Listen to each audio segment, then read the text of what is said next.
where these seed pods are emerging from its mother leaves.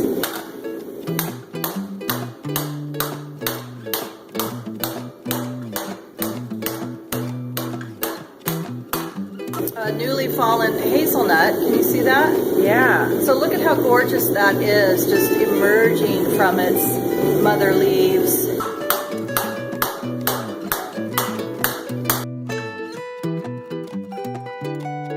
And we kind of don't like the squirrels because they take all the hazelnuts before we can get them. But, you know. So this is very much inspiration for a sculpture. Leaves and curls and tendrils.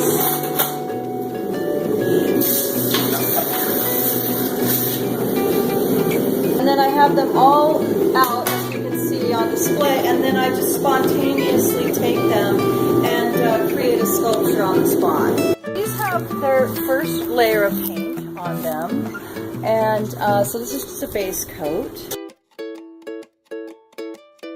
You can kind of see how that glows in the sun. Oh yeah. Isn't that beautiful? Mm-hmm.